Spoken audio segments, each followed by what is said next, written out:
Good morning. Good morning. Good morning. I want to welcome everybody to the committee hearing this morning. Uh, we do not have a quorum at this time. One of my colleagues is caught in traffic, but I don't think that that will stop us from moving forward because I want to hear from the people that are here today. So I guess at this point, this would be considered a committee of the whole, a meeting, or how would I, city attorney, officially begin this process? You can begin by taking public comment as a committee or a committee of one at this time. I don't mind being a committee of one. Okay. Well, look, let me just say this in all seriousness to everybody that's here and anybody that might be listening. Um, since I have been in this business, I never dreamed, never envisioned that I would chair a hearing that would not only deal with concerns for medical marijuana use, but a hearing that could have legalized recreational marijuana use implications. I think that just shows where we are as a people, where we are as a country, and where we are as a city. The reality of the situation is, in my opinion, that it's important, very important, that we begin this conversation.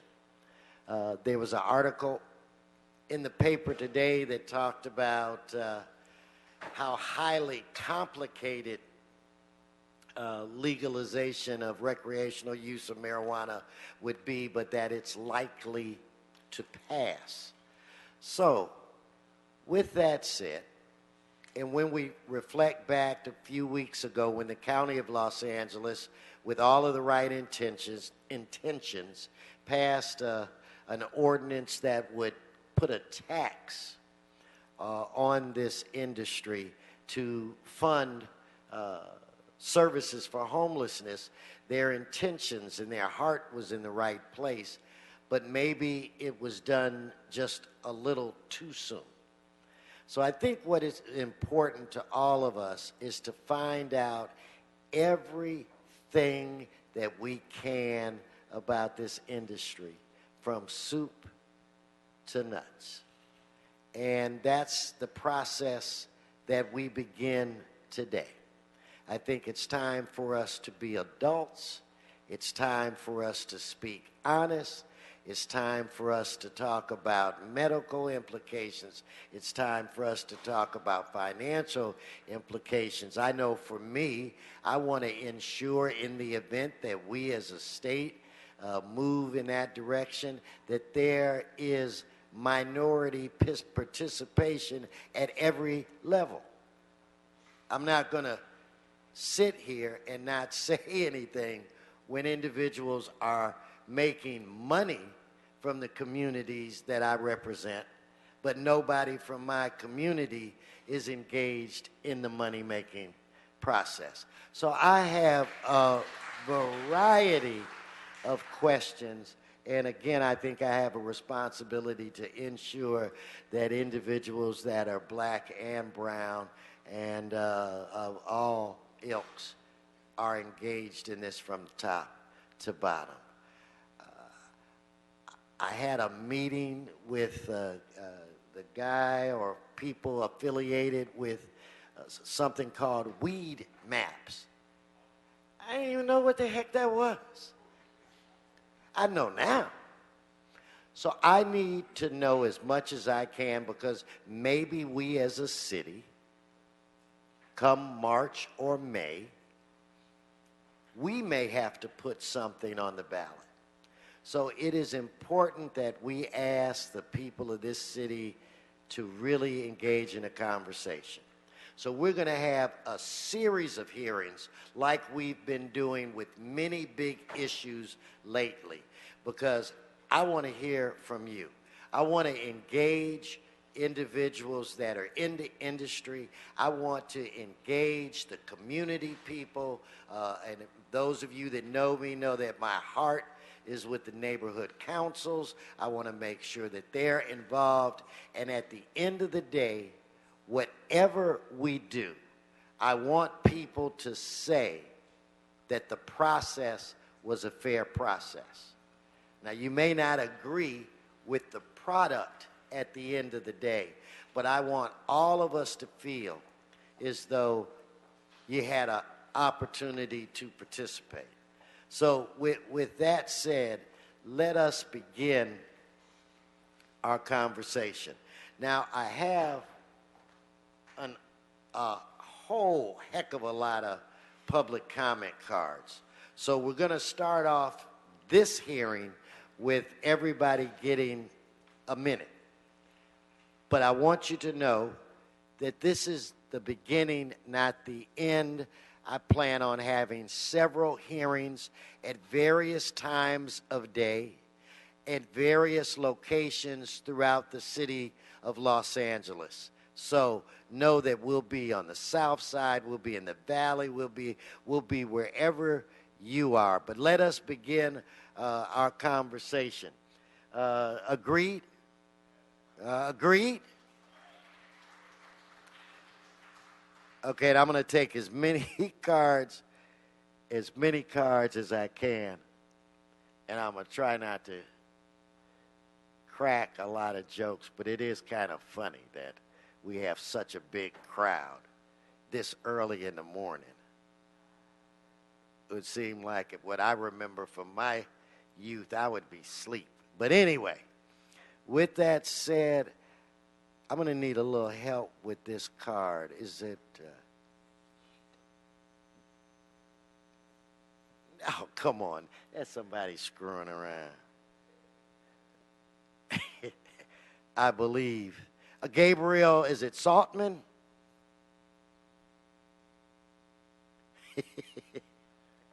Come on forward. And do we have a Jared Kilo? Mary Jane, no, that's me. Carlos Delatorre, come on forward. Hey, man, identify yourself and begin.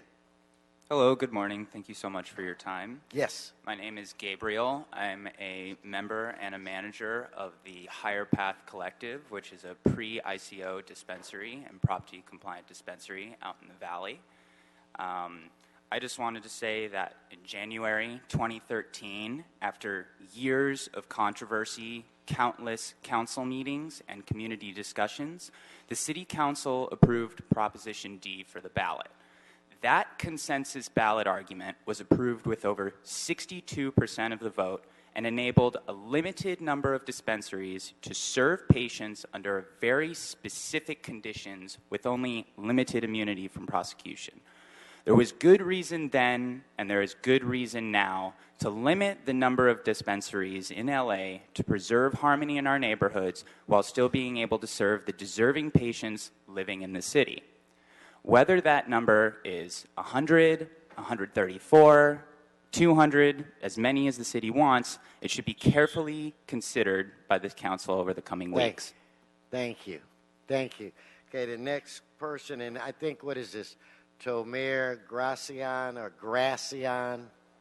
Yes, sir. Identify yourself. My name is Jared Kylo. I'm the owner and operator of the Higher Path. Okay. And I'm also the president of the UCBA Trade Association. I'm here to mostly bring to light that we do have quite a diverse staff, not only at the Higher Path, but also through our UCBA Trade Association. 50% of my management staff is minority, and 40% of my overall employees are also minorities. And I feel like there's been some finger pointing at that we are just a white group of dispensary owners, but I feel like we represent quite a diverse group of owners and a diverse group of employees. I feel like we're writing this ordinance that is going up, that is being signature gathered currently right now for the March ballot. that this signature gathering was in an effort to make sure that we could show as a group of dispensary owners that we could put together very comprehensive ordinance and rules and regulations for our industry to set a good example and work well with the committee. Thank you. Thank you. Okay, before the next speaker, I think I should turn to the clerk, read the item so that we're official. We are on item number 5. Item number 5 is motion Wesson, Koritz, Martinez et al. And City Administrative Officer and CLA report relative to Proposition D, Medical Cannabis Dispensaries, Adult Use of Cannabis Act. Thank you. Please come forward and identify yourself. Good morning. Yes. My name is Carlos De La Torre. I am the Executive Director and owner of Cornerstone Research Collective, a collective located in Eagle Rock, District Council number 14. So thank you very much for hearing this very important issue this morning. Clock. I grew up in Los Angeles. I went to school here. I went to university here. And LA is my home. As a Latino operator, I find a great deal of pride in operating my business and serving my community. In particular, our dispensary is very heavily research-focused, and we take a limited number of patients, which enables us the very real ability to tailor-make processes of healing for our patients in the Northeast community and surrounding communities. We are here today with an opportunity to mold a new Prop D. I am here to fully support your efforts to permit an industry that for so long has operated in the shadows and in the fringes. The UCBA has provided council with an owner ordinance that gives this committee and the city the opportunity to create a new Prop D. A Prop D that can create a system that recognizes the cultural, ethnic, and racial diversity of this city and the diversity that the city deserves. The industry will only improve and grow. So I urge you all, please, to consider the new Prop D ordinance and work with all the groups. Thank you. Thank you. So did I get the, I think it's Tamar, Gracian, and do we have Eileen? Last name begins with a G, G-H, Yoli Aldez. Yes, please identify yourself. My name is Tomer Graciani. I'm a resident of Los Angeles and a member of the Cannabis Task Force. And I support reforming Proposition D. Our state legislators under MRSA and the drafters of Prop 64 are trying to reform the cannabis industry and tax and regulate it like any other legal industry. They have crafted a good licensing plan, and I believe the city should adopt and allow all the license types available by the state, specifically the smaller cottage licenses or delivery services, which would allow diversity and a lower cost to enter the market, something that is not possible under Prop D. I believe that competition sparks innovation and that the monopoly that Proposition D created stifles it.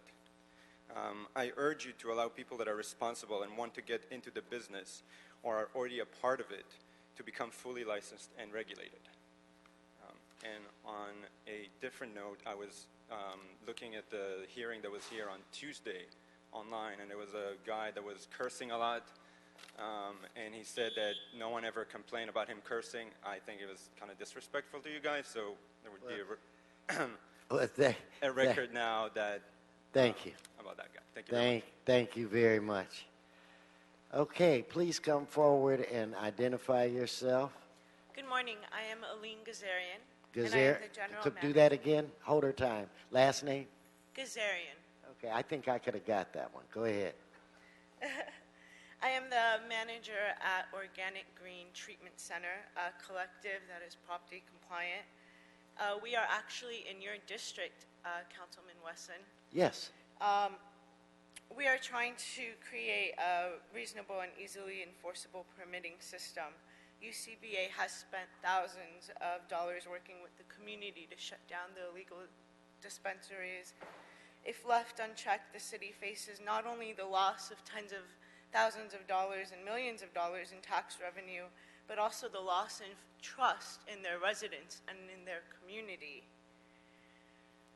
Therefore, an easily enforceable permitting system must be developed with severe penalties for illegal operations to curtail unscrupulous activity from being economically advantageous. While active enforcement and severe penalties are essential, it is also discerning to the legal Thank you. Thank you Thank very you so much. much for your time. Now, before the next speaker, I have been joined by Mr. Marquise Harris Dawson, so we have a quorum. Mr. Clerk, why don't we go through the consent items, and then we'll get right back to this. And again, thank you for coming down. Item number 1 is motion Rue Koretz relative to changing the regular scheduled meeting times for the Health, Mental Health, and Education Committee and the Personnel and Animal Welfare Committee. This item is scheduled in council today. Item number 2 is Chief Legislative Analyst Report and Resolution Koretz-Wesson relative to including in the city's 2015-16 state and federal legislative programs support for various bills regarding community colleges, college fees, and accessibility. Item number 3 is the CLA report and resolution Gregorian Rue et al. Relative to including in the city's state legislative program support for Assembly Bill 1583, which would expand the California Community Colleges Board of Governors fee waiver to all community college students. Item number 4 is the CLA report and resolution Koretz-Rue Huizar relative to including in the city's 2015-16 state legislative program opposition to Assembly Bill 45, which would require the state to adopt one or more model ordinances for a comprehensive program of household hazardous waste collection. Okay, thank you. So unless you have any questions on those items, Mr. Harris Dawson, we will deem those items approved. And now let us pick up where we left off during our hearing. So is it Yoli, followed by Katie Podine, and a Rafael Chavez, and S. Silverstein? Yes. Good morning, council members. My name is Yoli Aldaz, and I am the Community Outreach Representative for DC Collective. It's a pre-ICO, Prop D compliant collective in the Valley of San Fernando. We appreciate the efforts this committee, your staff, and the CLA, CAO have made to produce your report you are considering today. DC Collective is a fully Prop D compliant. We pay our city taxes and state taxes here in City Council. Our employees have health benefits. They qualify for 401ks, full dental and vision, and we strive to be not only a respected collective, but also a good employer. We operate within the framework of Proposition D and will continue to do so as long as the city permits us to do so. The ordinance that the UCBA is circulating for signatures follows the regulatory structure proposed under MRSA. We would like to provide the city with a flexibility to amend the existing laws without having to go back to the voters every time a change cannabis law is required. Thank you. Thank you. And you know, let me say this before the next person. I recognize we're dealing with a report that we've received from the CAO's office. But you don't have to just keep your comments don't just have to relate to that. This is to give you an opportunity to say whatever the heck you want to say. You may have some good ideas. You may have some recommendations. You may be thinking about something outside of the box.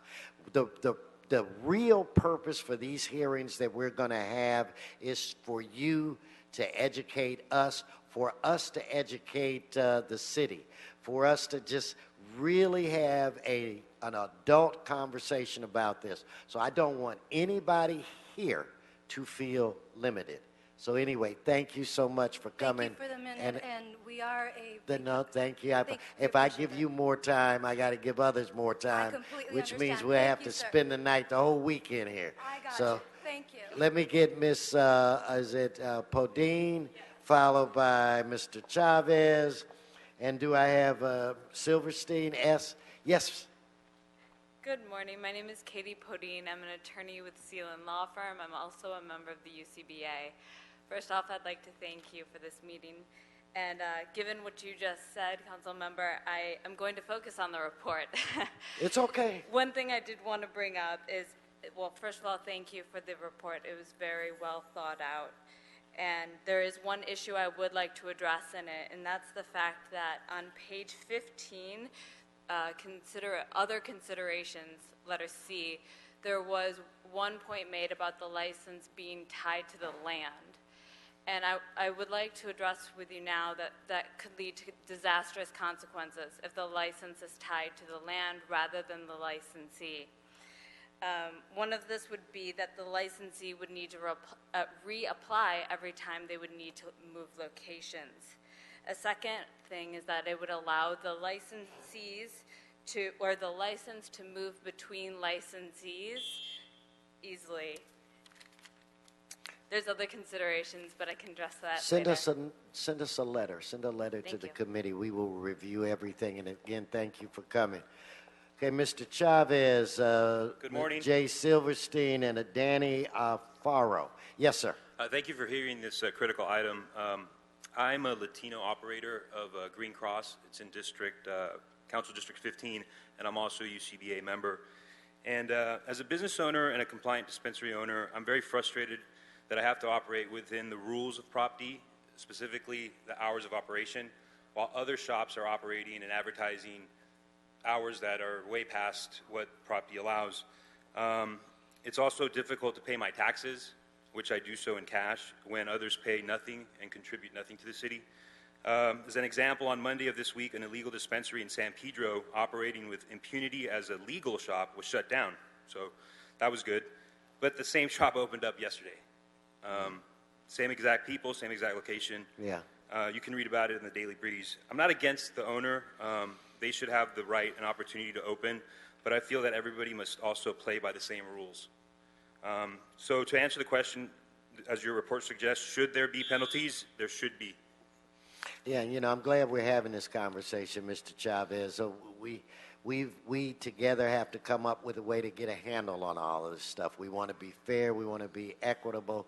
We want to have rules and regs where you adhere to them. And, so that's why this committee is taking this very seriously, and we'll be doing this for a few months. So don't think this will be your only time to come before us.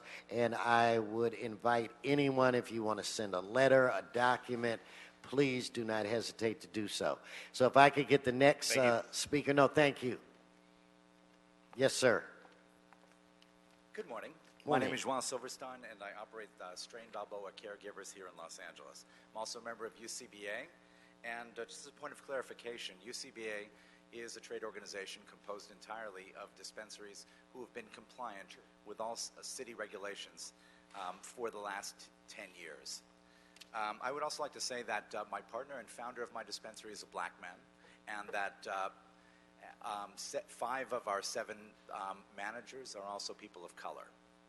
We look forward to the opportunity to be able to work with the city as we did during the formulation of Proposition D 3 years ago, so that we have an equitable playing field for everyone, but taking into consideration that there are those of us that have complied with every single regulation that the city has put before us and have tried to be good citizens in working within that framework and plan to continue to do so. Thank you. Thank you. And sergeants, and I want to officially say to the clerk, I just took the last card I'm going to be able to take today. So any cards to speak that come in after this speaker, we'll just enter them into the record. Okay, so please come identify yourself. And so I'm assuming this could be Mr. Alfaro, Zachary Pitts, and Paul Uvanhe. Please, yes, sir. Hi, I'm Danny Alfaro. I'm a patient at Alternative Medicine Group, which is a Prop D compliant dispensary. To be clear, UCBA is not against additional dispensaries being permitted in Los Angeles, but only wants to ensure that the estimated 70 to 90 legal Prop D dispensaries are allowed to continue their operations that they have spent years building and integrating into the community, and that whatever permitting system is created is easily enforceable with severe penalties for illegal operators. While active enforcement and severe penalties are essential, it is also essential that the enforcement and the prosecution is discerning so that legal dispensaries and their patients are not unduly harassed and unjustly accused. Just on a more general note, I think that with the confusion, it allows freedom, in quotes, but it really limits the freedom of everybody. As Mr. Chavez was saying, if you're trying to do it compliantly, you're at a disadvantage. So we're actually I hear encouraging you. people to not be compliant if it's all confusing. I So we got need you. to- Thank you. Thank you. Okay, so if I give Mr. Pitts, Paul, I think the next one is a Gavin Logan, and then one I know I'm going to get right, Eric Price. Okay, I nailed that one. Okay, go ahead. Honorable Council Member, my name is Zachary Pitts. I really applaud the Council in addressing the necessary changes to Prop D and its forward-thinking in regards to anticipating changes under the AUMA. I'm here to speak to the many sort of marijuana-related businesses that are not currently licensed under Prop D: cultivators, producers, processors, and delivery services. I think there's a wide range, and testers, and there's a wide range of business models that can really contribute to the city, contribute to the industry, and by opening up licensing to all forms, to small operators and large operators, we are going to get the largest diversity of people and the largest service to both patients and possibly recreational users. So I really encourage the council to consider that, and thank you for your time. No, thank you. So if I could have the next speaker just come and identify yourself. Yes, sir. My name is Paul Uvanetti. I run a dispensary in Toluca Lake, 360 Inc. I have been a operator for 5 years. My license predates Prop D. I've paid all of my taxes on time, which has been a real commitment. My mother died of cancer. Sorry Every to hear time that. I help a person, help a patient, I help her memory. I have paid my taxes on time. I did not sign your affidavit. I'd been under pressure. The police came in and told me if I was operating a business without a license, if I shut down, they would drop it. If they didn't, they'll raid me. We have to find room for real people who are following the law to the best of their ability. Audit every marijuana business in the city. You'll shut down half of them. I moved my location in October. You audited me. I owed you less than $400. Thank you, sir. Thank you. So if I could have the next speaker please come forward and identify yourself. Good morning. My name is Gavin Logan. I'm a member of the Los Angeles Cannabis Task Force and a constituent of Councilmember Huizar. Here to talk about how Los Angeles is the home to more cannabis patients than any other city in the world. And with the severely restricted licenses that don't follow California's new state laws, it limits our abilities as a city to properly deliver to the patients, as well as to open up opportunities for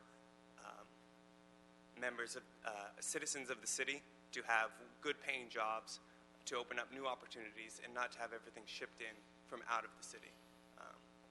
So, thank you. No, thank you. So if I can get Mr. Price, I think it's Ariel Clark, Donnie Anderson, Orion Greenlaw. Yes. Hi, my name is Eric Price, and I am a member of the Los Angeles Cannabis Task Force and a constituent of Councilmember Huizar and Council District 14. I'm also the owner and operator of Greenlight Delivery. We've been operating lawfully and paying taxes for 5 years now. I support reforming Proposition D to make delivery of medical cannabis legal. State law makes delivery legal, and there's close to 200 cities in California, including San Diego, Oakland, and San Francisco, that already allow delivery.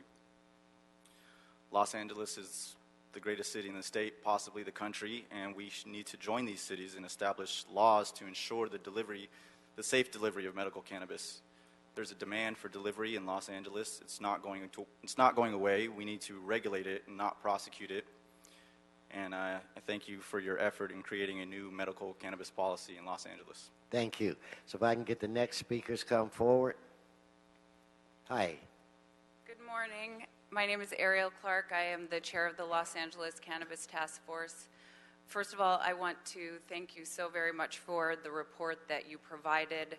we are looking forward to communicating with the city and participating in this transparent process.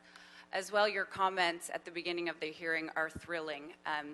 We started the Los Angeles Cannabis Task Force just 6 months ago, really because we wanted to address the issues of the lack of diversity, the lack of regulation, open licensing, this new state regulatory program. So I just want to thank you so very much for the opportunity to be involved in this, and I look forward to the coming months.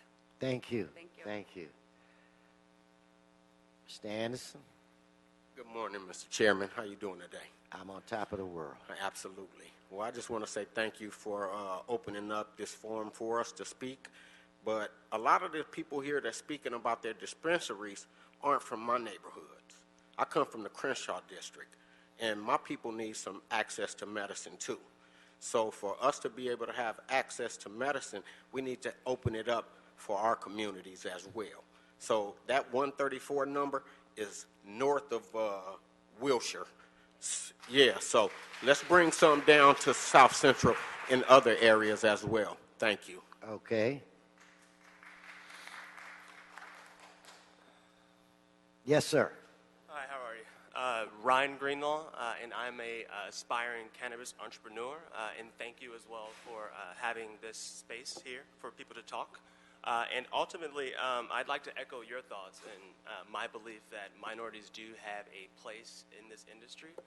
The war on drugs was real. It happened for countless years in this country, and minorities were disproportionately affected by the effects of that.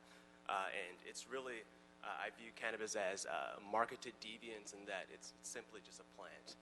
And ultimately, 134 dispensaries won't be enough to allow people to have adequate access to this product, this cannabis, and people who are from these communities should be allowed to be a part of that and make profits from it and be able to provide that similar product to people in their communities. And ultimately, if those licenses are more equitable, then more people will have a voice in that and more cannabis will be allowed to proliferate.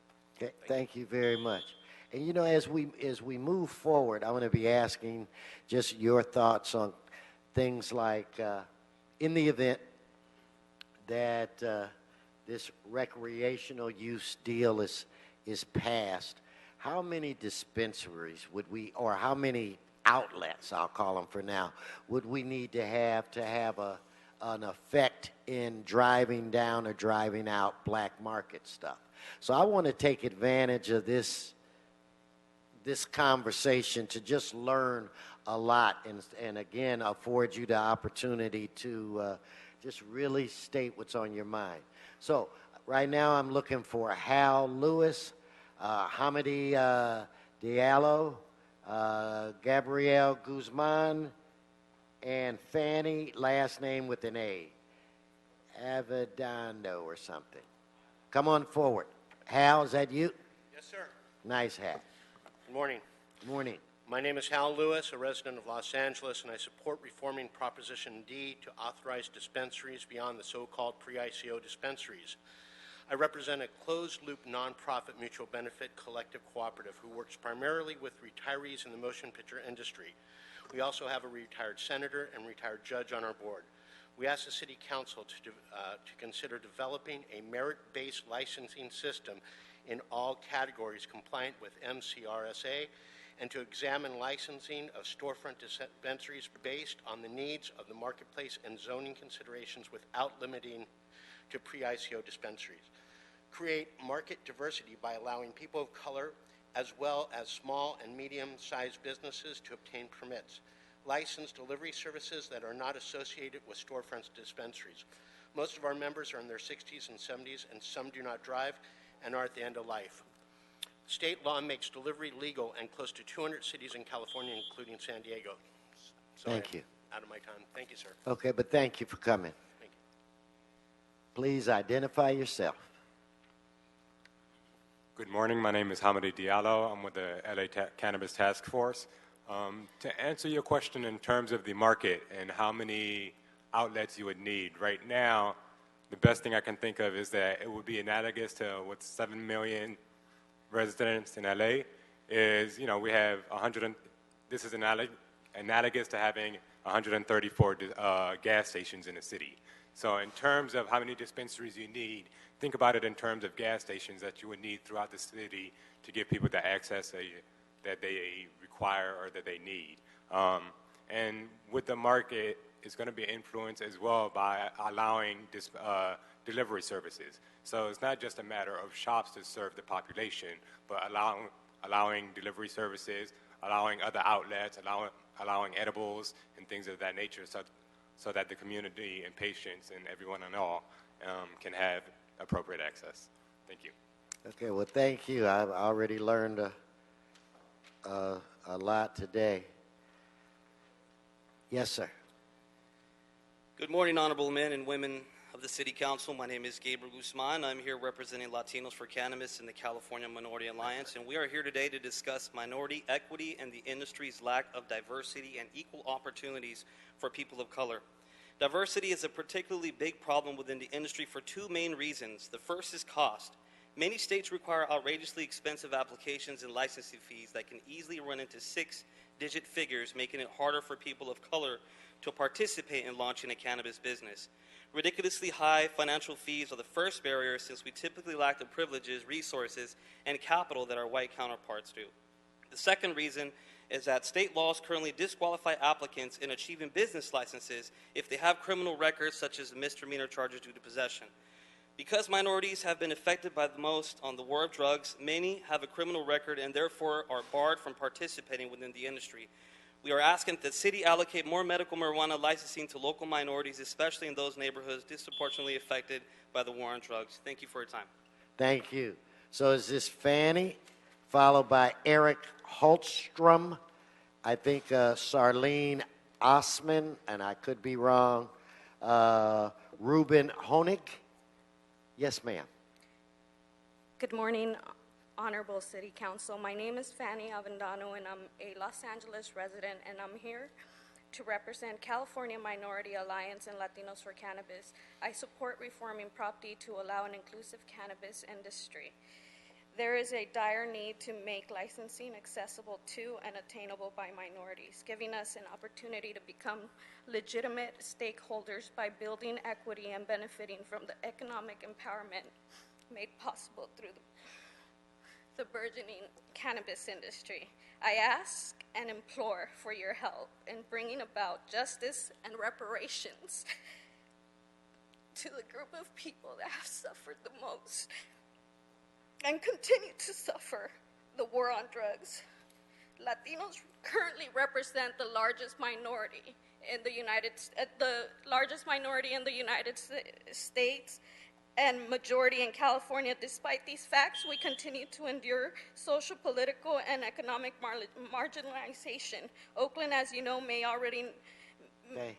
Sorry. Don't you. I'm sorry. You don't ever have to apologize before this committee. And I listened to every word you said and respect how emotional you are about it. I just wish we had more time. We'll have other hearings, and I hope to see you at some of the other ones. I will be there. Okay, so if I could have the next person, please. Eric, maybe? Thank you. Yes, I'm Eric Holstrom. I'm the president of the Cultivators Alliance. We're an organization of cultivators in Los Angeles who've been operating, in many cases, over a decade to help support this industry.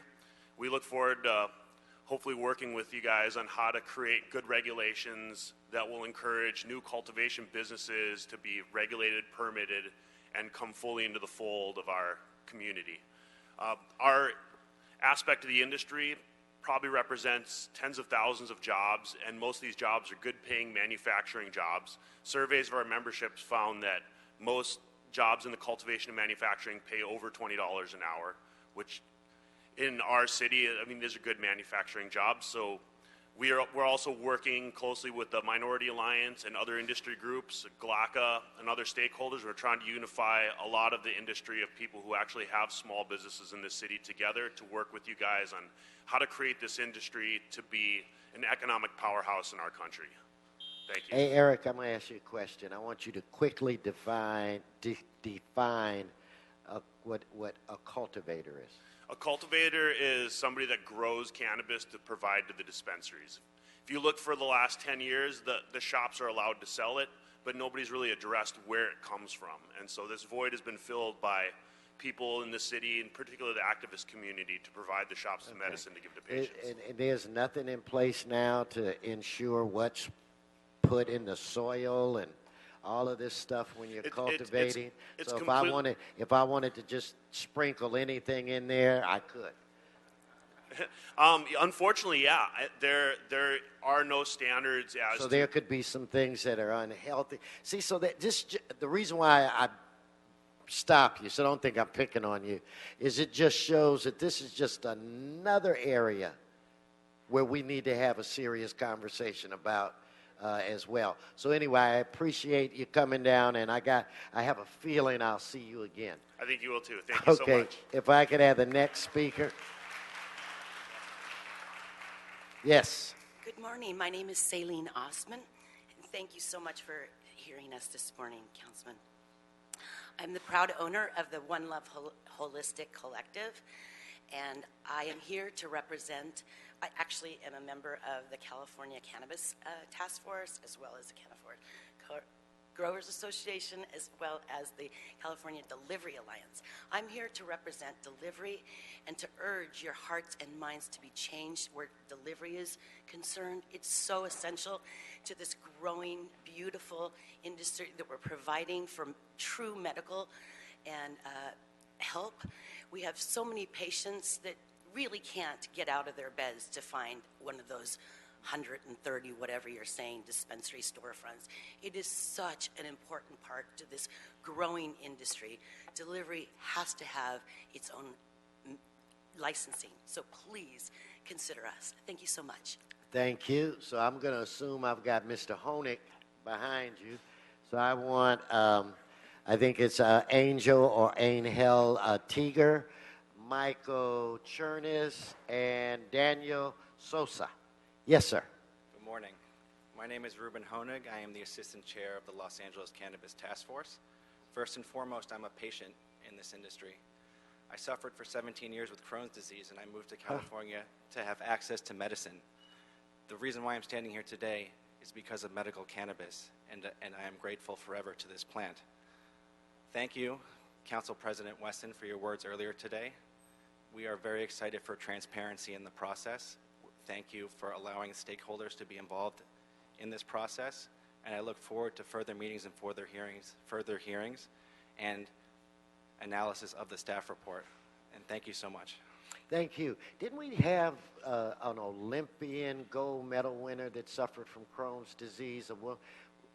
Not in any events that I watched. No, I think in the past. I think Ashford, no, Devers, somebody. There are many people that suffer from it, and she was able to overcome it anyway. Yeah, It just made me think about it. So yeah. thank you. No, thank you. So next. Hey, could somebody check that? It's driving me crazy. All right. Yes. Identify morning. yourself. Good morning, council members. My name is Angel Tiger. I am a member of the Los Angeles Cannabis Task Force, a cannabis patient, and a constituent of Councilmember Harris Dawson in District 8. I'm also a part of the Los Angeles cannabis industry, making infused baked goods for my fellow patients since 2009. So it's as both a resident of this great city and a member of its cannabis community that I thank you for all your time and effort in creating a new medical cannabis public policy. It's an exciting time for the city and our industry. We have an opportunity to become a model for the nation by creating policy based on safety, common sense, and fairness. Policy that recognizes, legitimizes, and empowers the diversity, creativity, and innovation of the people who are the Los Angeles cannabis industry, from cottage to large-scale operators. We look forward to reviewing your report and participating in stakeholder meetings with city staff in the future. Thank you for your support. Thank you. And I was wrong. It was Graves' disease, and it was Miss Devers. Yes, so it wasn't Crohn's. Yes, sir. Identify yourself. Michael Chernis. Okay, go ahead, sir. I am an attorney for cannabis patients and for cannabis businesses, and I'm also honored to be the policy director for the Los Angeles Cannabis Task Force. And I am grateful for the work that you've done so far, gratified that your report seems to be taking a broad approach at solutions instead of just taking micro steps.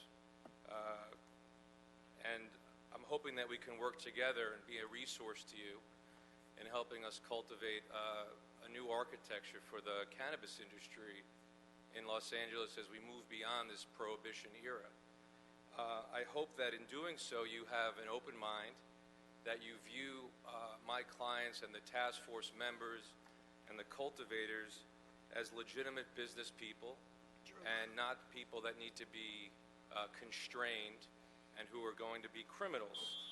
And hopefully we can move well beyond Prop D, which was a temporary fix. Thank you. Thank you, Thank sir. you. So if I can get Mr. Sosa, Aaron Justice, Virgil Grant, Mark Wasserman. Yes, sir. Good morning. My name is Daniel Sosa. I operate La Brea Collective. It's a Prop D compliant pre-ICO dispensary in District 10. I also represent Glocka, and I'm also on the Pico Neighborhood Council. I support, Oh, really? Yeah, I am, for the last 4 years.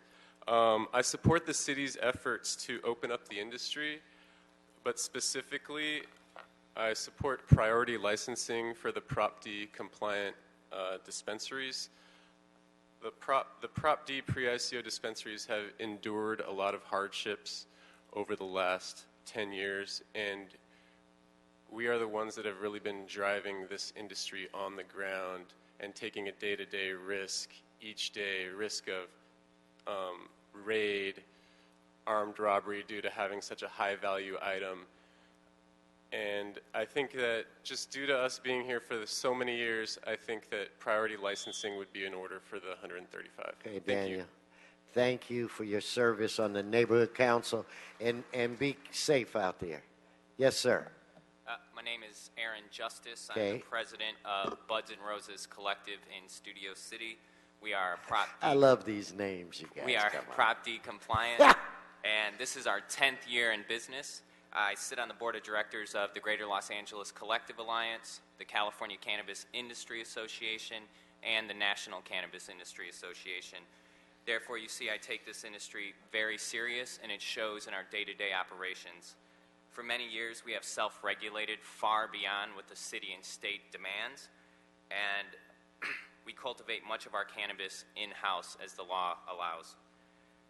We have paid hundreds of thousands of taxes just to the city of Los Angeles, and I can tell you, if you're wondering, this far exceeds the compensation for our entire board of directors every year. We are a true nonprofit. We're ran by a board of directors. We are not owners. Thank you for taking this serious, doing what you always said you would do. When the state regulates, you would follow. And for the record, I am the only non-minority on my board of directors. Thank you. Thank you. Okay, Mr. Grant, the man that kind of really piqued my interest in this item. I was just mentioning to Mr. Harris Dawson that you have been here before, so he remembers you as well. So go ahead, and good to see you. Good morning, and thank you for having me back. Yes, I am Virgil Grant. I am a pre-ICO, Prop D compliant collective owner south of the 10 freeway, the only one over there, Prop D compliant. Before the ban was put on, there were roughly 490 collectives. This was back in 2007, and this was before the ICO and the ban, which operated very comfortably in the city of Los Angeles. So I just throw that number out there to you so you kind of know where this actually came from. Also, I'd like to, as well as we spoke on, see the minority interest represented a little bit more. Me being an African American and the only one south of the 10, south of the 10 freeway. Thank you. Mr. Dawson, appreciate for fixing my mom's street on LaSalle and 92nd.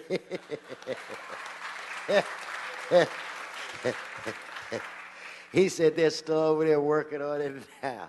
Okay, so your name? Mark Wasserman. Okay, so hold tight, Mark. So after Mark, I want Nick Samaniego, Christopher Wright, and it's a Ben, is it Mullen or Mullian, and Lynn Lyman. Yes, sir. Sorry to interrupt. No problem. My brother Craig and I are attorneys. We're known as the Pop Brothers at Law. I see it. We represent the cannabis community, patients, businesses, and we deal with the aftermath of businesses and patients who are following the laws but still getting arrested, still getting raided, grows getting chopped down, and having to defend themselves because it is still a felony first. Ask questions later, go prove that you're doing it right.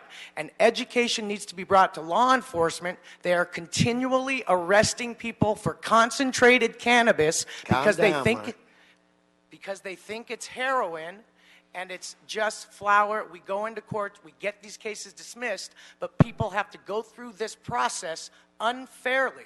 And until it is no longer a crime first, things will not change, and that has to be addressed. Thank you very much. Thank you. Yeah, go on. Give him a round of applause. He's so passionate. Yay.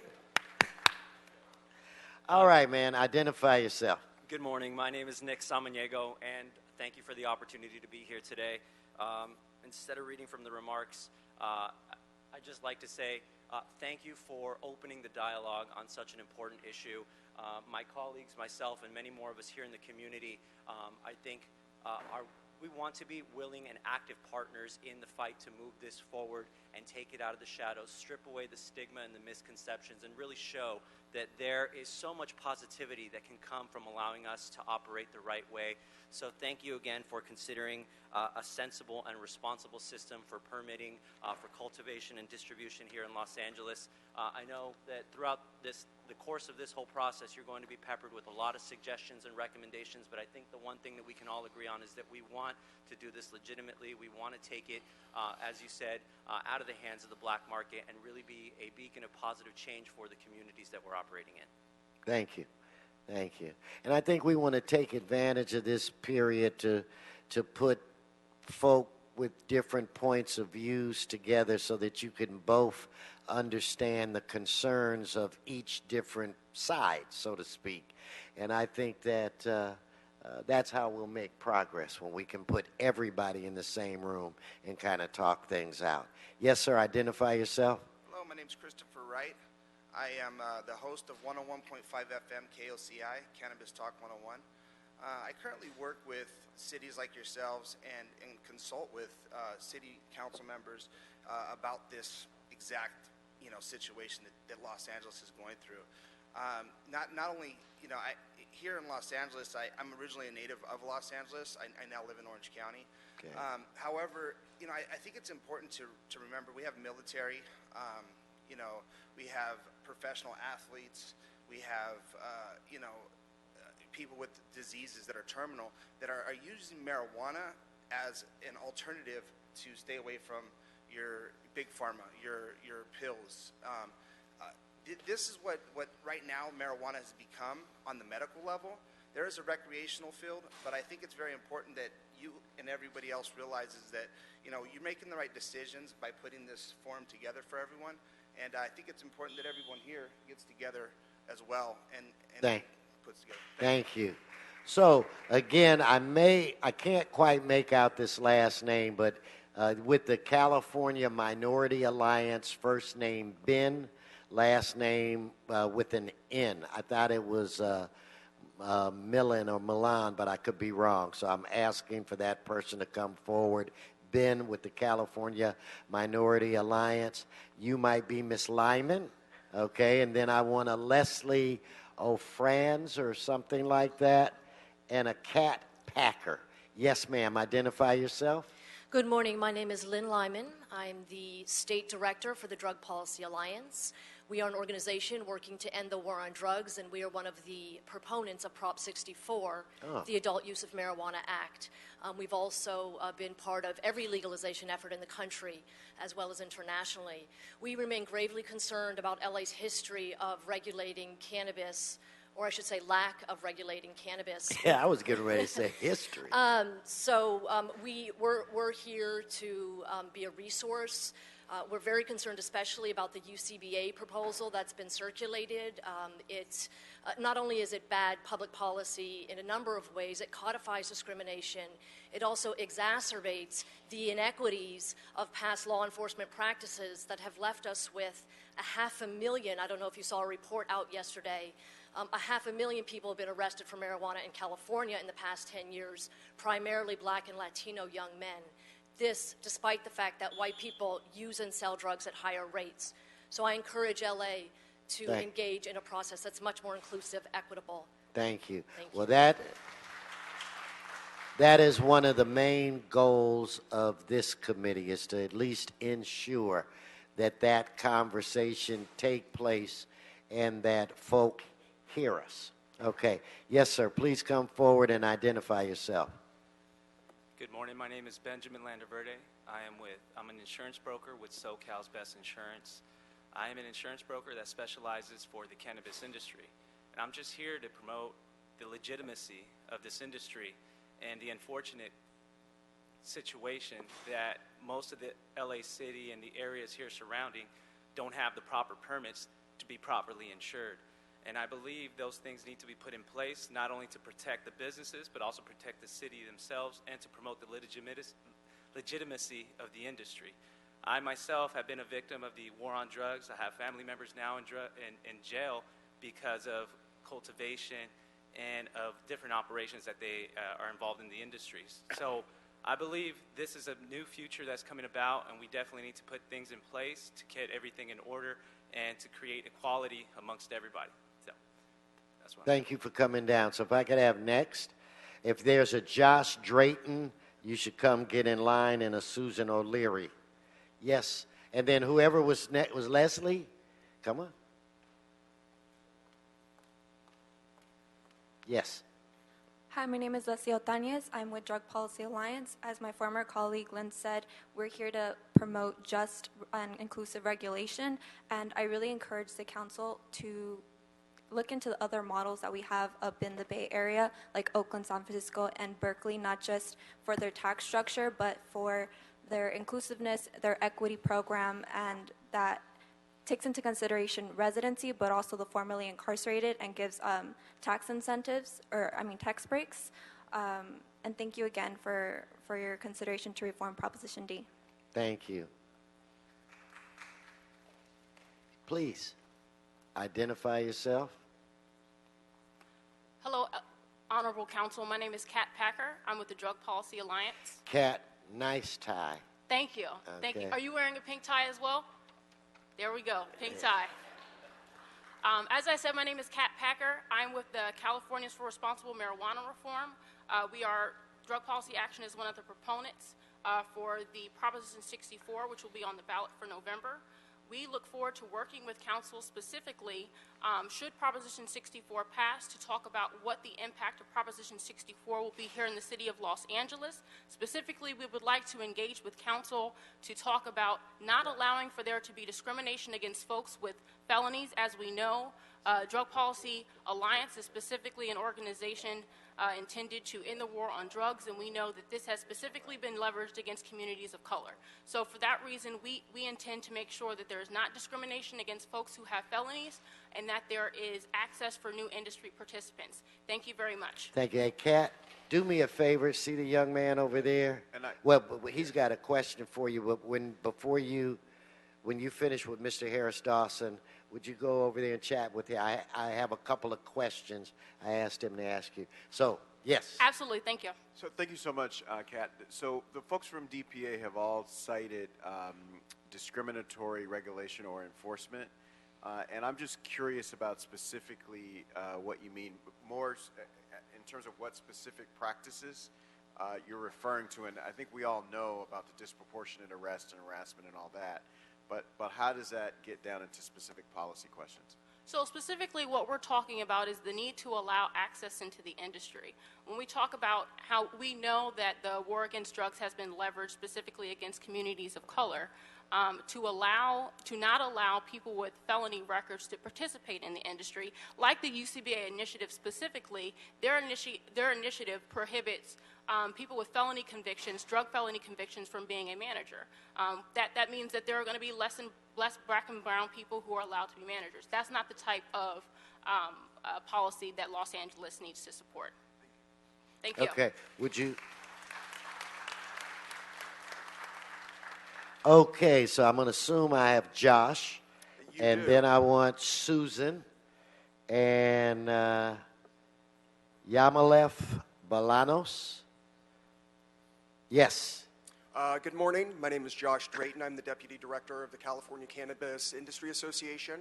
We are a statewide trade association representing businesses throughout the state of California, including tech companies, laboratories, cultivators, dispensary owners, and such.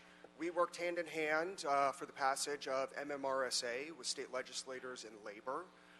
We are currently sponsors and supporters of Prop 64 as well.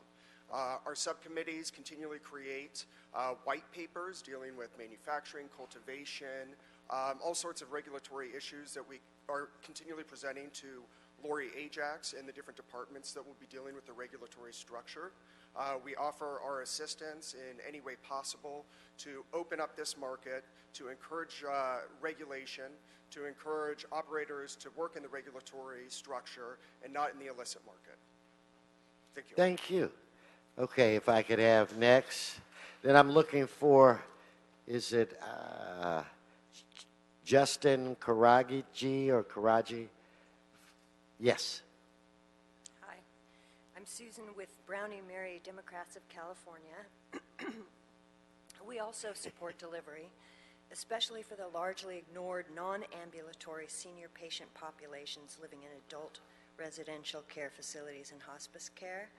The aging baby boomer population will increasingly require these facilities to accommodate medical cannabis for those residents who request it. This trend is likely to increase with growing acceptance of marijuana's health benefits and the implementation of MRSA. Our drug laws are designed to keep Americans from harming themselves or other, while these concerns about the health of American citizens is a red herring in a debate where alcohol and cigarettes are legal.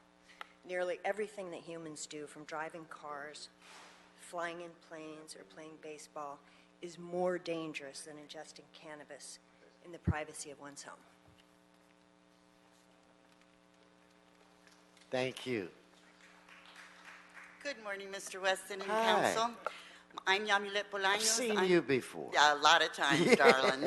yeah. I'm the president and founder of the Greater Los Angeles Collectives Alliance. I'm also a patient operator for Pure Life Alternative Wellness Center, which is 90% Latino. We serve our patients and educate our patients in English and in Spanish. We're very happy to see the report and what it says. It opens it up to the rest of the industry here in the city of Los Angeles, and that's as it should be.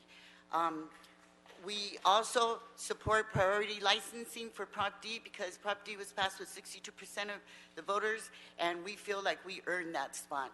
We have worked with the city in the past, and we look forward to continue to work with the city to create a better system for our community.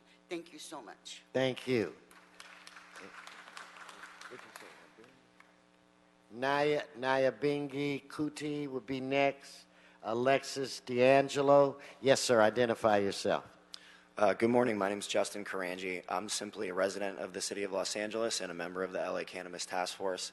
I came to urge the council to consider not only allow but license smaller businesses in the city of Los Angeles. I lost my father to cancer 24 years ago. He was a patient. I am also a patient. Patient access is just very important to me. You posed the question, how many of these outlets will we need? I'm not really sure, but I can tell you that 135 is not enough. Delivery is very important, especially to very ill patients. And as many people have stated, minority access to smaller businesses and smaller business access in general will be important for a more robust and equal cannabis business. Thank you so much for your time. Thank you. So next. Yes, sir. Hello. Good to see you. Council members. Nyabingi Kuti with the Los Angeles Reintegration Council. I'm here because I'm mainly concerned about the lack of African American participation in the business end of the cannabis industry. And I see Proposition 64 as a way to open up the business end to our community. I'm very concerned that people like Virgil, he's the only African American dispensary owner that I know south of the 10 out of 134 owners. And if this process is limited, we're going to be behind the ball again, like we are in most businesses in our community. And I also recommend that you hold community hearings in your districts. We will. In regard to the benefits of Proposition 64 from the business end and also from the community benefits in Proposition 64. Thank you.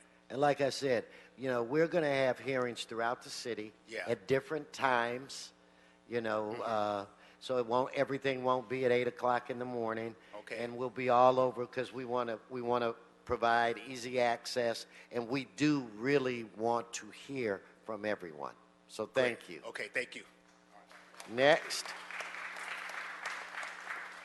Hi, my name is Alexis D'Angelo, also known as the 420 Diva. I come from the healthcare As the what? The 420 Diva. Okay. I come from a healthcare background, corporate America Healthcare, but I actually quit in April of this year due to the fact that I can no longer support the Big Pharma Lifetime Loyalty Program. It is absolutely the worst thing. We have an opportunity here to make a difference and make a change, and by limiting it to only 134 facilities, actually would go against any other healthcare related business because you're not ensuring patient safety, which is really important. And it's bad enough that it's not covered under health insurance. They have to pay money out of their own pocket, which is wrong. There are 22 people, veterans, a day commit suicide. Do you all know that? 22 a day commit suicide. So PTSD is very real. So we have to make a difference. And literally, please encourage us to help you because we want to help you make the right decisions. Thank you. So look, let me ask this. Mr. Clerk, do you have any more cards? No, sir. No more. Okay, so that concludes general public comment today on this item. So I'd like to ask for reps from the city, I guess CAOs, CLA to come forward.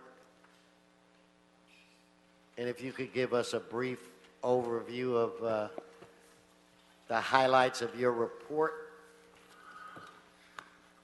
Good morning, committee members. My name is Matthias Farfan, Assistant Chief Legislative Analyst. I'm joined by... Good morning, Yolanda Chavez with the CEO's office. And we're here today to report on, to present our report. Our offices were instructed to report back with options for a March 2017 ballot measure that would accomplish 4 things. And I believe you should have a PowerPoint presentation in front of you. Yes, we do. Those 4 things were to allow Prop D compliant medical marijuana dispensaries to conform to the newly created medical marijuana state licensing system. Number 2, to increase penalties and enforcement to close down all illegal marijuana-related businesses. 3, to create a regulatory framework for the city to implement the Adult Use of Marijuana Act if approved in November, and to extend Prop D's gross receipts tax on all marijuana-related businesses. As a result of that instruction, our office met with various departments since it spans across various policy areas. So we've discussed it with City Attorney, Department of City Planning, Building and Safety, Finance, and LAPD. As a result of those discussions, our report provides a background and status of federal, state, and city marijuana regulation, as well as the most recent State Medical Marijuana Regulation and Safety Act, MMRSA for short, and the regulatory options available to the city under this act. I'd just like to state that our report is not a final comprehensive list of options, and as such is intended to serve as a guide to further policy discussions for all stakeholders. And as such, as we go through our report, items can be added as well as amended or modified. That said, that takes us to the slide that's before you right now, which is titled Policy Areas and Method of Implementation. The 4 subject areas that I went over that were identified in the motion generated 6 policy areas for consideration that have differing options for implementation. They are as follows. Number 1 are fundamental policies, decisions that must be made by council prior to us moving forward with subsequent policy decisions. Number 2 covers retail sales, cultivation, manufacturing, distribution, and testing. Number 3 are other considerations. 4 are zoning and other land use requirements.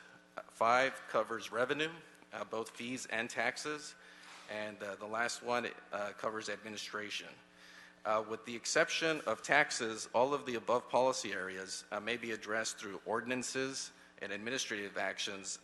And we've placed an attachment 1 to the report, which lays out a table that illustrates each of the options that are discussed in the report and whether or not they require ballot measure or whether they can be accomplished through ordinance. Well, Mateus, not today, but I do want to spend some time making sure that we fully understand these issues that we can deal with via ordinance so that we don't have to get them confused with something that might have to be placed on the ballot. So continue. Okay. The next slide covers ballot measure key dates. It's important to note that council would need to act on requesting the city attorney to prepare a ballot measure for the March 2017 election before knowing the results of Prop 64. The following, the table on the slide. Now, we would have to do that if we were going to put it on March, right? Yes. If we were going to put it on May, we could wait to see what the outcome is. That is correct. Okay. The table on the slide outlines those important dates associated with the March 2017 election cycle. And it also includes the May 2017 election cycle. For the March 2017 election cycle, election October 21st would be the last day for committee action. That's the last regular scheduled Rules Committee meeting by which the committee should act. Then that takes us to November 2nd, which would be the last day for council to request city attorney to prepare the election resolution. And November 16th would be the last day for council to adopt an election resolution. Okay. For the What we want to do, well, here, continue. Yes. For the May 2017 election, the last day for committee action would be December 9th, 2016. That's a special meeting due to council recess in December. The last day for council to request city attorney to prepare elections resolutions would be January 11th.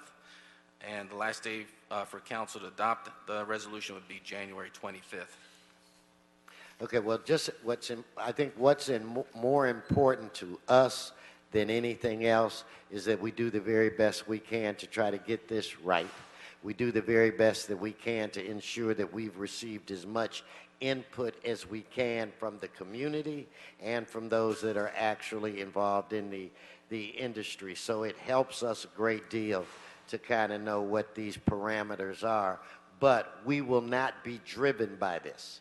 We will do this step by step, a methodical process, so at the end of the day we can be very proud of the work we've done, but more importantly, proud of the process. So continue. Okay. This takes us to the next slide, which lists fundamental policy questions that must be addressed prior to moving forward with the rest of the policy questions that must be answered. The first one being, should the city allow the medical marijuana dispensaries granted limited immunity from enforcement under Prop D to continue to operate when MMRSA goes into effect? Which means when MMRSA, when it goes into effect in January of 2018? Exactly. Yes. For the current Prop D dispensaries to be legal, the city would need to then provide some sort of licensing or permitting of them. The next question is, should the city allow the MMDs granted limited immunity from enforcement under Prop D to engage in the expanded marijuana activities provided in the state law? And some of that was discussed by the public speakers, such as items like delivery or, cultivation of marijuana within city limits. The next question is, should the city establish precedents for Prop D MMDs for expanded activities, which would mean they would be first in line for this type of licensing? And last, if the Prop 64 passes, should the city consider establishing regulations authorizing some or all recreational marijuana businesses? And that said, I'll pass it on to Yolanda to cover other portions of the report. So I'm going to start with some of the options you have on how we establish a regulatory framework for the city. So first question is, what types of marijuana-related businesses should be allowed to operate in the city? One option, of course, is current businesses granted immunity from enforcement under Prop D without expanded marijuana activities provided by state law or MRSA. Two, current businesses granted immunity from enforcement under Prop D with expanded marijuana activities provided by MRSA. Three, businesses covered by 1 and 2, so basically all the Prop D dispensaries, and new businesses which may engage in expanded marijuana activities provided by MRSA. 4, businesses covered by number 3, and other businesses which may engage in the expanded marijuana activities provided by MRSA, and if approved, AMA. Continuing on, in terms of the regulatory framework and some of the questions that you need to answer as a committee, should the city establish a regulatory framework that complements MRSA, right, the state law? And if the city chooses to establish a regulatory framework that complements MRSA for medical marijuana, should the city also prepare a regulatory framework that complements AMA for recreational marijuana? So if we're going to create a framework for medical marijuana under MRSA, should we also establish one for recreational at the same time, concurrently?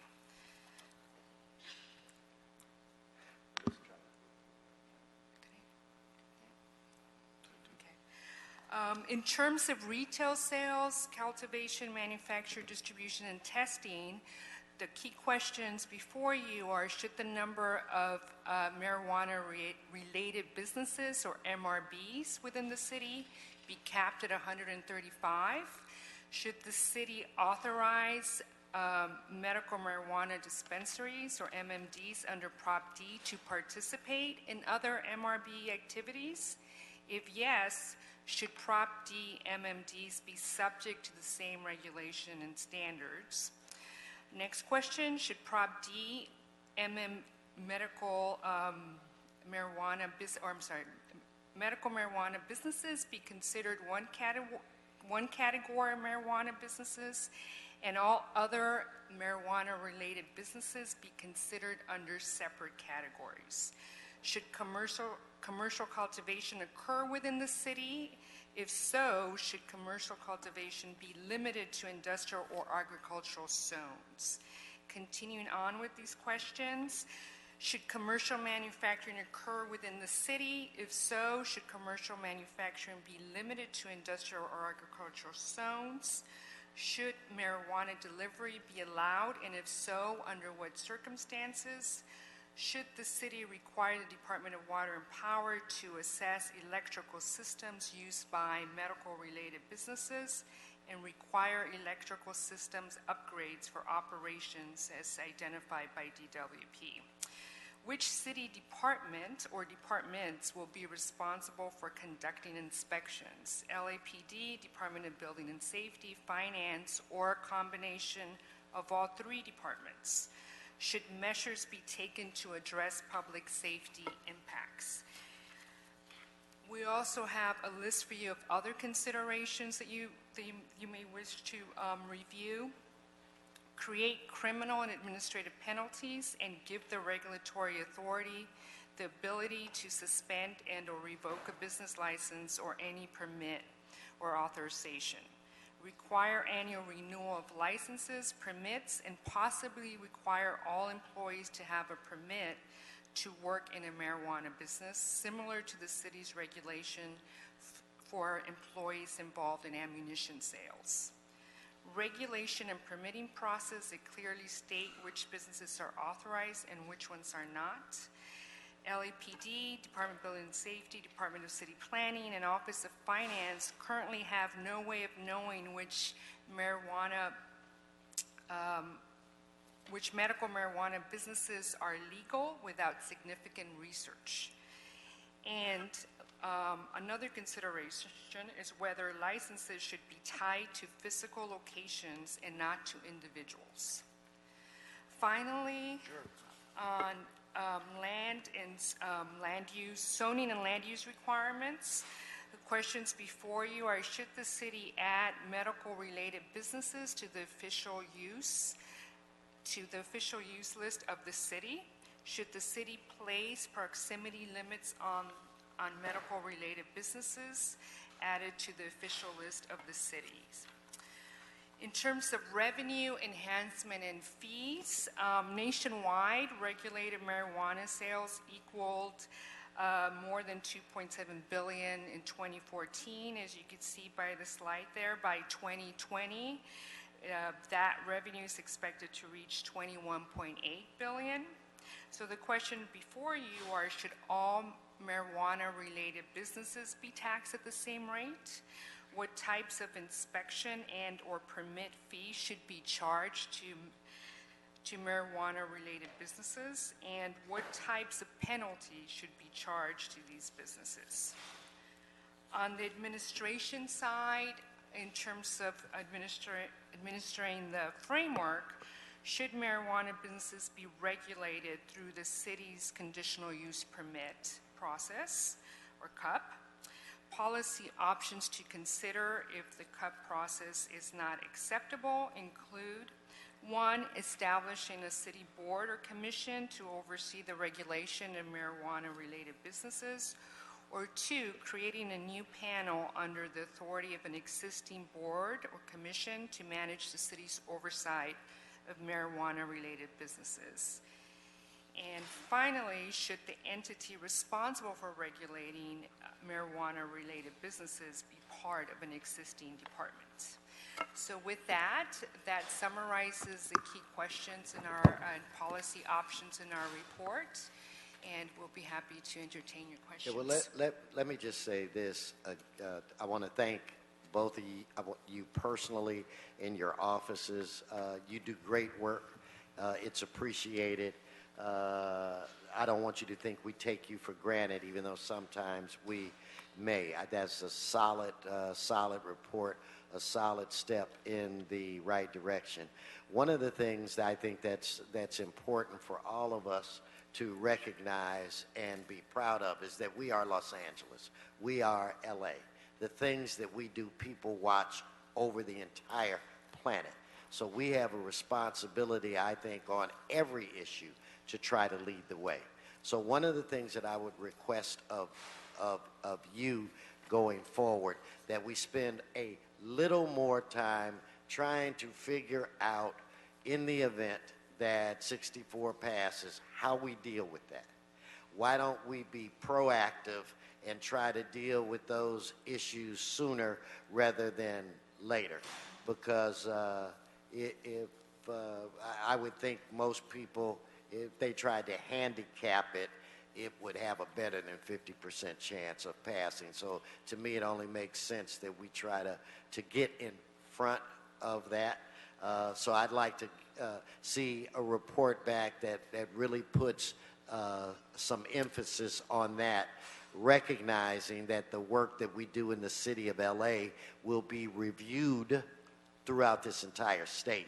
So if this is an issue that's going to be so important, again, throughout the state and ultimately the country, then Los Angeles should play a big role in driving this. And I think that's our responsibility. And we should not we should not turn away from that responsibility. Another thing that I want where it relates to a report back is I want a detailed report where it relates to some analysis on the social justice and the equity issues.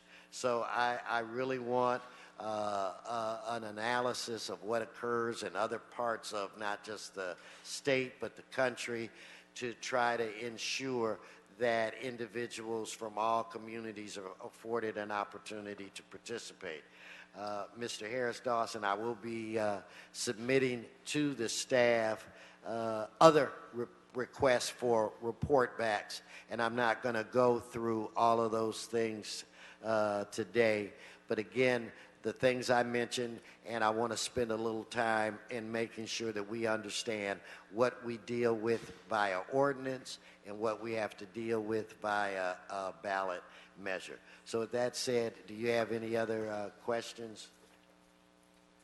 Okay, so with that said, staff, if I can make sure that the report backs, the list of those report backs are given to staff. Mr. Clerk, is there any more business before this committee? No, sir, that clears the desk. Thank you very much. I want to reemphasize that this is not the end, this is the beginning. I want to thank everybody for coming, and hopefully as we move forward, I want us to all be in a room, people that have, that don't even want this. I want us all in the same room to have a conversation. Thank you all for coming. This committee is adjourned.